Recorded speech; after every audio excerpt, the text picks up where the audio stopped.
안녕하세요, 빠까입니다. 오늘도 저녁 현재 찌양에 대한 논란이 계속되고 있죠. 지금 뭐 올림픽도 올림픽인데 이것만한 도파민 충전 주제가 요즘 없는 것 같아요. 아니 근데 이 중국 새끼들은 왜 자꾸 결승에서 맞붙는 거야? 양궁도 그렇고 사격도 그렇고. 그런데 또 붙었다 싶으면 이기니까 약간 더 재밌기도 하면서 쟤네들 꺾는 맛에 기분이 좋습니다. 어딜 비벼 이 새끼들이. 그리고 다른 구기 종목들이 다 나가리 됐으니까 볼거리가 별로 없죠. 어쨌든 지금 가세현에서 또 방송을 했는데 찌양의 거짓말에 대한 내용이에요. 그래서 저기서는 그 룸사롱 사장이 직접 인터뷰를 했는데 저번 영상에서 나온 그 전 대표가 그렇게 되니까 찾아와서 오열하고 갔다는 그 덩치 좋은 사람입니다. 그래서 전화 인터뷰 내용을 정리하면 이제부터는 전 대표를 이동현이라고 할게요. 저 룸사롱 사장이 말하길 이동현이 원래 룸사롱 웨이터였고 그 웨이터업을 하면서 어디 노래방에 손님으로 갔는데 거기에서 찌양을 만났다고 합니다. 그러니까 웨이터로서 만난 게 아니라 웨이터가 노래방에 놀러 갔다가 손님으로 만난 거죠. 참고로 이 둘이 처음에 어떻게 만났는지에 대한 내용도 이 룸사롱 사장도 이동현을 통해서 들은 내용이에요. 아직도 뭐 확실한 증거는 없죠. 룸사롱 사장도 누나도 최 변호사도 다 이동현이 말한 내용일 뿐입니다. 찌양의 주장은 원래 연인 사이였다가 남친이 뭐 불법 촬영물을 빌미로 강제로 그런 데서 일하게 시켰다는 거고, 이동현의 주장은 원래 노래방에서 만났고 더 돈 잘 버는 룸사롱으로 옮기게 해줬다는 거예요. 헤어지자고 얘기를 했었는데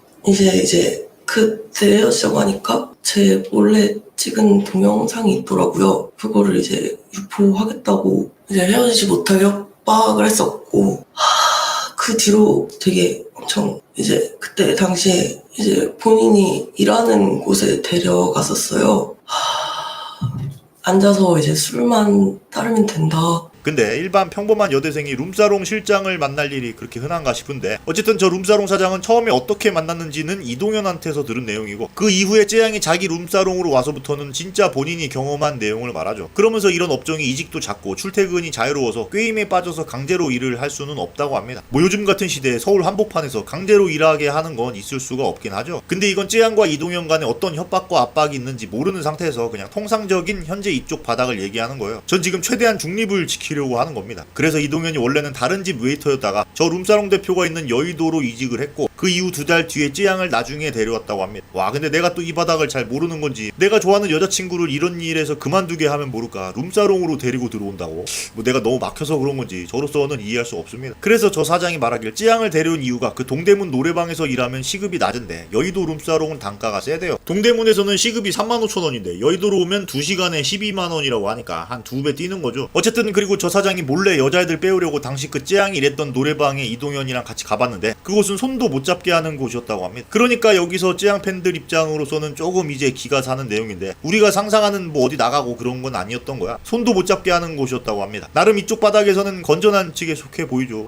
그리고 2명의 모르는 여성한테 찌양이 2억 2천가량 뜯겼다고 했었는데 그 2명을 이 룸사롱 사장이 안 돼요. 동현이가 데리고 온 애들이라고 합니다. 그러니까 이동현이 실장이었으니까 당시 그렇게 찌양이랑 같이 지가 관리하는 여자애들이 2명이 더 있었는데 걔네들이라는 거야. 그래서 걔네들이 어떻게 먹방하게 됐고 그런 내용을 다 아니까 잘 되고 나서 이제 그렇게 돈을 뜯은 거라고 합니다. 근데 서로 그렇게 같이 같은 공간에서 일했으면 모를 리가 없다고 하는데, 찌양이 해명하기로는 모르는 여자 2명이라고 했잖아. 이것도 좀 해명이 필요해 보여요. 저와 이제 PD님을 항상 예전부터 협박해가지고 2억 이상의 돈을 받은 여성 2명도 제가 고소를 진행을 했고요. 사실 그분들은 제가 말씀드리지만 저는 정말로 얼굴도 모르고 만나본 적도 없고 연락해본 적도 한 번도 없어요. 누군지도 잘 몰라요.